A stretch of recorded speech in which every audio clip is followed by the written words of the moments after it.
Hey guys, welcome back to 1776 or Bust. So on the table you can see both of the Caniks that I have. Again, if you haven't checked out the video on how I actually got the SFx, you should check that video out. It's kind of an interesting story, I guess. At this point I'm moving forward because tomorrow is going to be test day where I'm going to take both of these out and test them and see how they do. I'm very interested to see how this one does since it was quote-unquote repaired, so I look forward to definitely shooting it. This video is really to compare both models so that people can get a good idea of what you're looking at for both guns. I know there are not a lot of people that actually have both of them, and I've been very fortunate, I guess you could say, that I do have them. In regards to the Elite is going to be what you would consider your concealed carry gun. You have a little bit longer than a 4-inch barrel, so it's about 4.2 inches long. Grip-wise, I would say it's on par with about a Glock 19 grip. And of course you have the little magazine sticking out here, which is very similar. So grip size, definitely on par with a Glock 19. Barrel length, slightly longer than a Glock 19, but obviously slightly shorter than a Glock 17. In regards to the TP9 SFx, again, this is not something that you would maybe necessarily consider carrying, although it has crossed my mind, I'm not going to lie. But this is what you would consider your competition gun. Again, the barrel itself is 5.2 inches overall. The grip is actually, if you take the magazine out, the grip is on par with the original SF. So if you own an SF, you're going to get the same exact grip length. You can see that it does extend a little bit further past my pinky. So I would say this is on par with a Glock 17, full-size M&P, those types of guns. So you're definitely getting a little bit more in the grip size, and you're definitely getting a heck of a lot more in the barrel size. Of course, when you put the extension in, obviously it does extend even further down, so it does give you a little bit better purchase on the grip if that matters to you. Again, is this going to be the ideal concealable gun? Probably not. But is it doable? I don't know. I'm actually going to probably try it and see what I can do with it. But, until then, I have to get a holster for it first, actually. But overall, both guns are very nice. Again, if I didn't know what was going on with this original one that I had, I would tell you by far these guns are very nice guns. They look very nice, and everything about them, the tungsten Cerakote job that's on both of them, again, perfect in my opinion. The fit and finish looks pretty well. Now, of course, I do have a history with this one, so of course I'm going to be a little biased and say sometimes what you buy looks can be deceiving at first. Now, hopefully they did fix the issues with this gun and this will run flawlessly. Now, in regards to everything else, taking both mags, both are empty, both guns are clean and empty because I haven't shot either one of these. But even the takedown is slightly different. I know it does look similar, okay? You still have that kind of that slight relief cut in here where the slide release is, and you can see that here. Both our takedowns are similar, but not identical. For example, on this one, again, you pull down the relief, and then you would think it would slide all the way out. But what's unique to this model is that it only goes halfway and it pops off, which is kind of nice. It's kind of interesting. On the actual SFX, it is like pretty much every other standard gun where you slide it straight off the slide. You don't have to pull the trigger, and then that's it. So looking at the internals of both guns, let me see if I can hold these up side by side in the camera. Let's see. If you look at the inside of the gun, it looks pretty much identical. Even where all the cuts are, where the plungers are, where the striker is, everything looks relatively the same. So honestly, the build quality is identical to each model. Now, of course, the one on the top is the SFX. As you can see, it's much longer.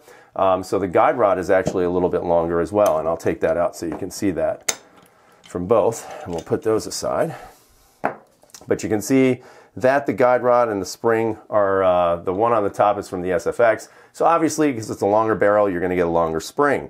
Now again, I don't know what the real difference is between this spring and the old one that I had. However, this is what they said they actually, fixed in the gun. If I can focus in on that, I might not be able to. There we go. So I don't know if it's going to work yet. I'm hoping it is. So I'm going to give everybody a clear look at this so that if you have one of these at home and you're trying to see if there's any difference between yours and mine, this will be a good way for you to identify it. But again, I don't really know. There's no numbers on it, no serial numbers, so I don't know if that's a different model pin or not, or excuse me, recoil spring. Again, barrels, pretty much the same. Both very nice. They both have high polished feeds. Let me just turn this upside down. It'll be a little bit easier for me. There we go. So again, you can see the high polished feed in this barrel on the SFX. Again, if I can focus in on that. There we go. You can see that you have that nice high polish finish on there, and you're going to see the same type of quality on the actual Elite barrel. which I cannot remove because keep in mind I have my camera stand right here. So it's kind of always in the way, but that's okay.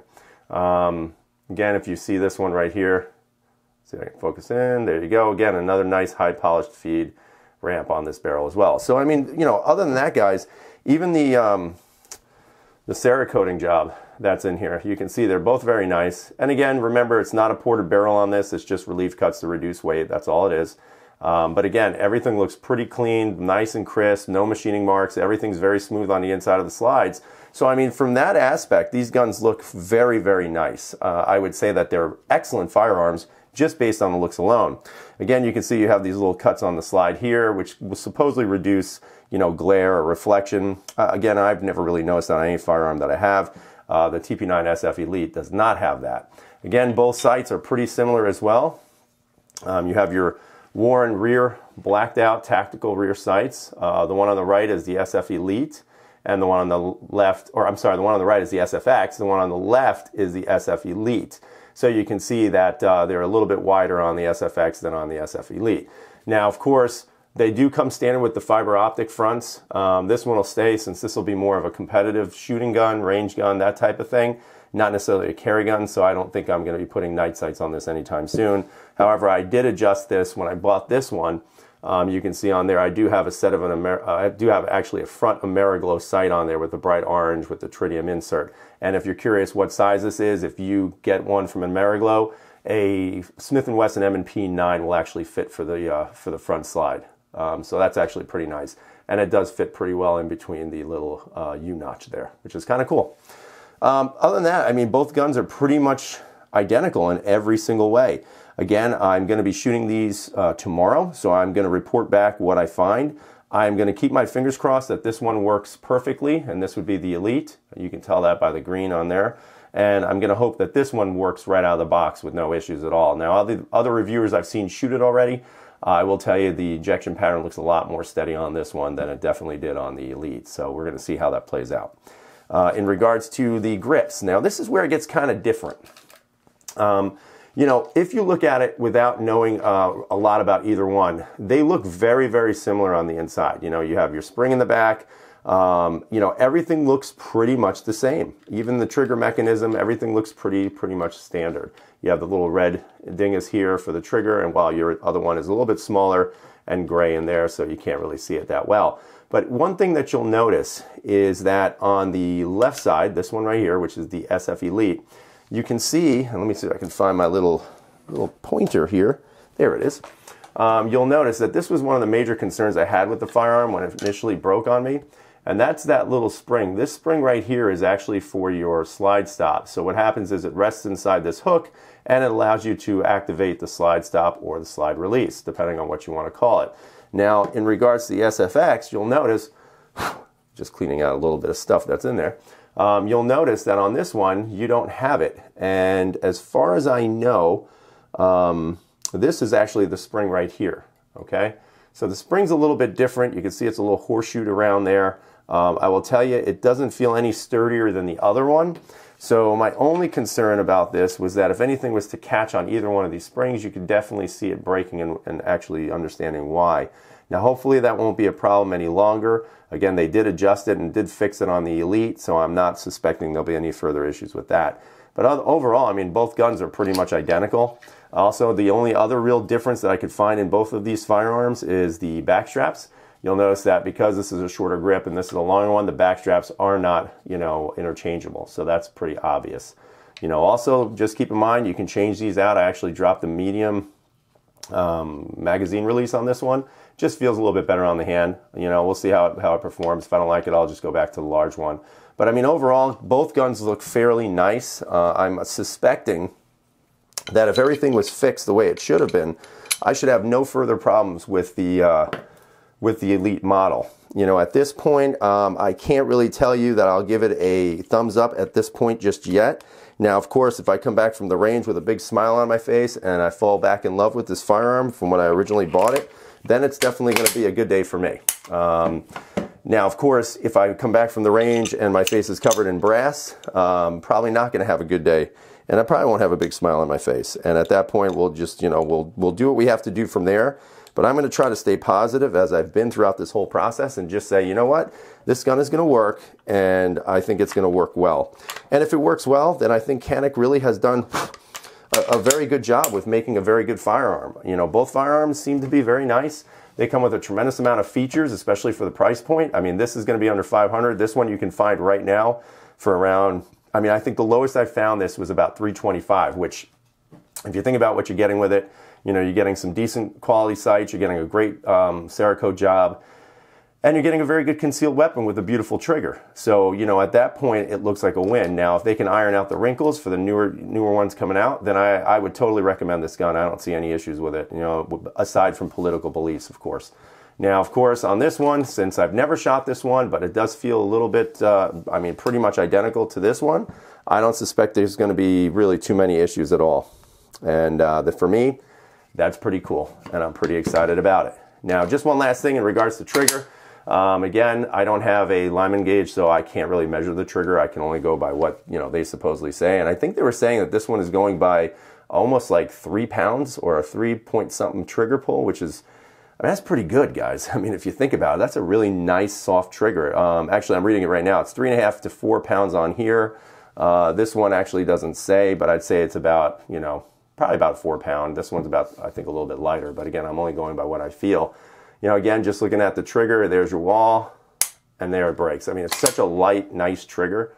And there's your reset. Very, very crisp, very clear. Boom. I mean, it's just, guys, like I said before, man, trigger's pretty darn nice. For the Elite, again, a little bit of take-up. As a matter of fact, let me just see that take-up. Let's see.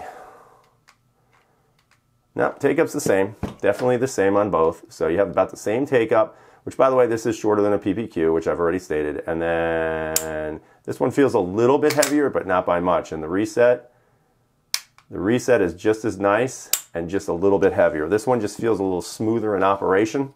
So I think this is going to be a really nice pistol to shoot. At least I hope so. So hopefully if you guys have looked at these videos and you kind of wrote them off, you know what? It's hard to say, you know, at this point if these guns are going to be worth their value.